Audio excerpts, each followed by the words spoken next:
மற்ற நண்பர்கள் அனைவருக்குமே அது ஒரு பெரிய இழப்பு தான். ராஜேஷ் சார் கூட நான் படம் நடித்ததில்லை.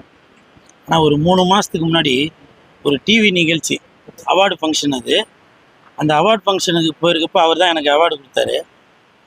அதாவது 2023 ஒரு ஃபெமிலியரானது அப்படின்னு சொல்லி எனக்கு அது கொடுத்தாங்க. அப்போ ராஜேஷ் சார் தான் அந்த அவார்டு எனக்கு கொடுத்தாரு. ஒரு தனியார் டிவி நிகழ்ச்சி நடத்தின ஷோ அது. அப்போ அந்த அவார்டு கொடுத்து முடித்ததுக்கப்புறம் ரூமில் இருக்கும்போது நான் சார்கிட்ட நானே போய் கேட்டேன், சார் அவார்டு அவங்க டிவி ஷோவில் கொடுத்தது, உங்களோட ஞாபகார்த்தமாக எதனா ஒன்று கொடுங்க சார் அப்படின்னேன். ஐயோ என்கிட்ட இது இல்லையப்பா, நான் புக்ஸ்லாம் எழுதுவேன், ஆனால் நான் இப்போ எதுவும் எடுத்துகிட்டு வரல அப்படின்ட்டு டக்குன்னு பாக்கெட்டில் உள்ள பேனாவை எடுத்து என்கிட்ட கொடுத்தாரு.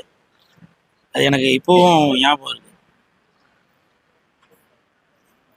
அதாவது அந்த பேனா எவ்வளோ எழுத்துக்கள் எழுதியிருக்கோம் அப்படின்றது அதில் தெரிஞ்சுக்கிற அளவுக்கு, புரிஞ்சுக்கிற அளவுக்கு எனக்கு வயசும் பத்தாது, அனுபவம் பத்தாது. ஆனால் அந்த பேனா ஒரு பொக்கிஷம். எனக்கு தெரிஞ்சு எந்த ஒரு கெட்ட பழக்கங்களும் இல்லாமல், எப்படி சிவகுமார் சார் யாரை பார்த்தாலும் அட்வைஸ் பண்ணுவாரோ, அப்படி இருக்கணும் தம்பி, இப்படி இருக்கணும் தம்பி அப்படின்னு சொல்லுவாரோ, அதே மாதிரி தான் அவருக்கு நிகர் தான் இவரும். இப்படி ஒரு நல்ல மனிதர் இன்று நம்ம வீட்டை பிரிந்து விட்டார். அது மட்டும் இல்லை, ரொம்ப ஜோசியத்தின் மீது நம்பிக்கை உடையவர். நான் ஒரு தடவை ஒரு புக்கில் படித்தேன் அவரை பற்றி. அப்போ அவரோட வீடு, ராஜேஷ் சாரோட வீடு கிரகப்பிரவேசத்துக்கு புரட்சித் தலைவர் எம்ஜிஆர் ஐயா பார்த்து பத்திரிகை கொடுக்கறதுக்காக போனாராம். அப்போ கிட்டத்தட்ட ஒரு 2 மணி நேரம் புரட்சித் தலைவர் வீட்டிலே இவரை வெயிட் பண்ண வச்சுருக்காரு. அப்போ ராஜேஷ் சார் கோவப்பட்டு வந்துட்டாராம்.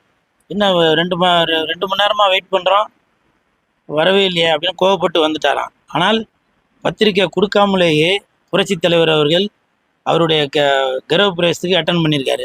அட்டன் பண்ணது மட்டும் இல்லாமல் அவர்கிட்ட அந்த வார்த்தையை சொல்லியிருக்காரு, எதுக்காக உன்னை நான் 2 மணி நேரம் வெயிட் பண்ண வச்சேன் அப்படின்னாக்கா, அந்த நேரம் ராகு காலமாக இருந்துச்சு.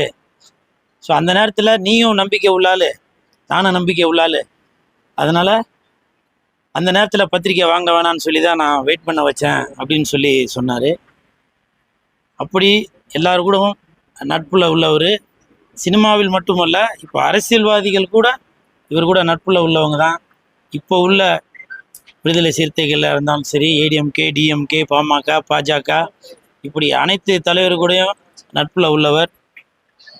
படத்தில் மட்டுமல்ல, நேர்லேயும் ஒரு நேர்மையான, நம்பிக்கையான உள்ள மனிதர்.